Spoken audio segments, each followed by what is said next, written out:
नमस्कार, आप सबका मोरे श्याम चैनल में स्वागत है।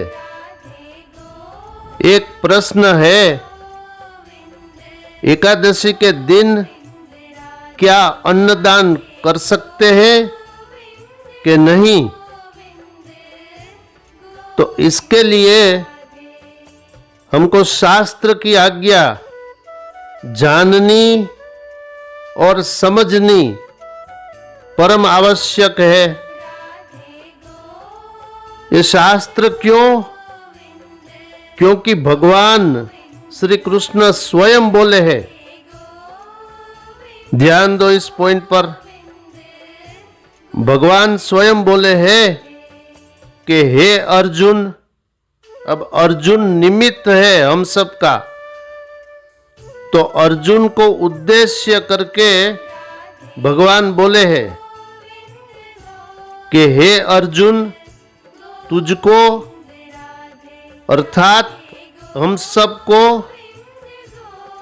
कौन से कर्म करने योग्य है और कौन से कर्म ना करने योग्य है, इसका निर्णय लेने के लिए तेरे लिए अर्थात हम सबके लिए शास्त्र ही लगाना प्रमाण है। इसलिए शास्त्र ने जिन कर्मों करने का विधान कहा है उनको जानकर तुझको अर्थात हम सबको कर्म करने ही योग्य है। ये भगवान श्री कृष्ण स्वयं बोले। श्रीमद् भगवद गीता के 16वें अध्याय के 24वें श्लोक का मैंने भावार्थ सुना दिया। इस अध्याय का नाम है देवासुर संपत्ति विभाग योग। आगे सुनिए, अगर कोई मनुष्य शास्त्र विधि के विपरीत उल्टा कर्म करता है तो क्या होता है?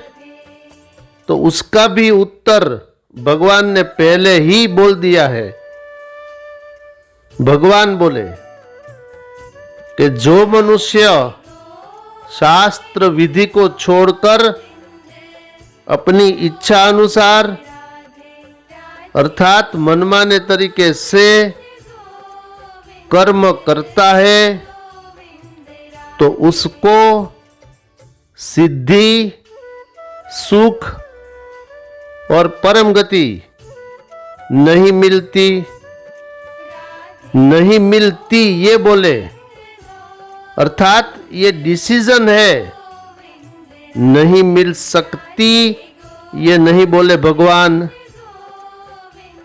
ये श्लोक भी श्रीमद् भगवद गीता के 16वें अध्याय के 23वें श्लोक में जो लिखा है भगवान बोले हैं वो मैंने आपको सुना दिया।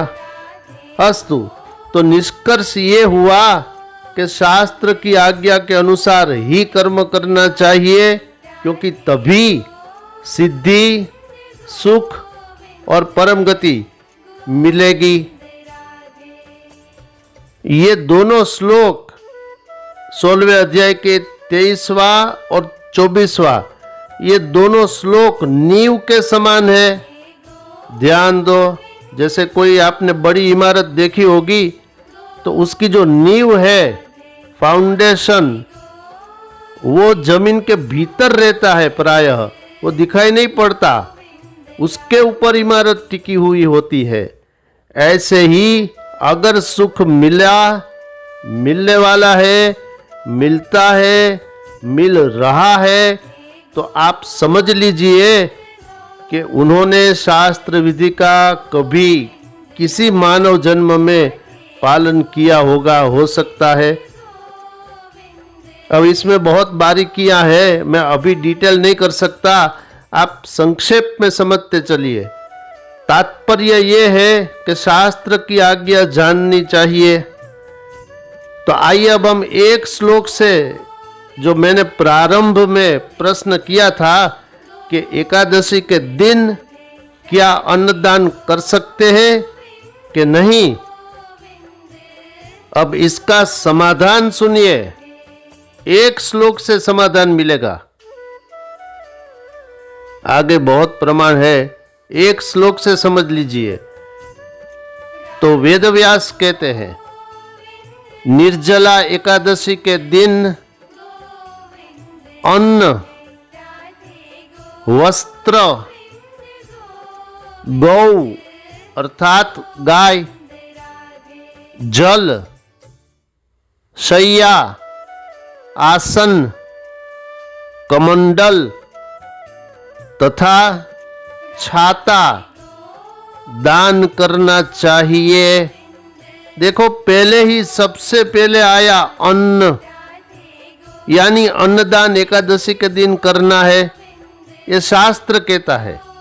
फिर से वो श्लोक सुनिए जो वेदव्यास युधिष्ठिर से बोले कि निर्जला एकादशी के दिन, देखो निर्जला एकादशी के दिन, ये एकादशी का दिन आया, वो समय आया, तो निर्जला एकादशी के दिन अन्न अर्थात अन्न का दान, वस्त्र का दान, गाय का दान, जल का दान, शैया का दान, आसन का दान, कमंडल का दान, छाता का दान, ये करना चाहिए।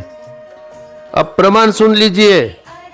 ये मैंने आपको श्री पद्म महापुराण के उत्तरखंड के 52वें अध्याय के 53वें श्लोक का शब्द सह कह सकते हैं भावार्थ सुना दिया।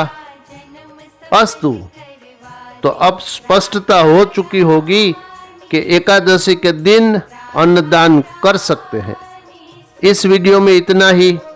आप सबसे प्रार्थना है, जिन्होंने अभी तक इस चैनल को सब्सक्राइब नहीं किया, कृपया सब्सक्राइब करिए और इसे लाइक, शेयर और कमेंट्स भी करिए। शेष फिर कभी। बोलिए श्री राधा कृष्ण भगवान की जय।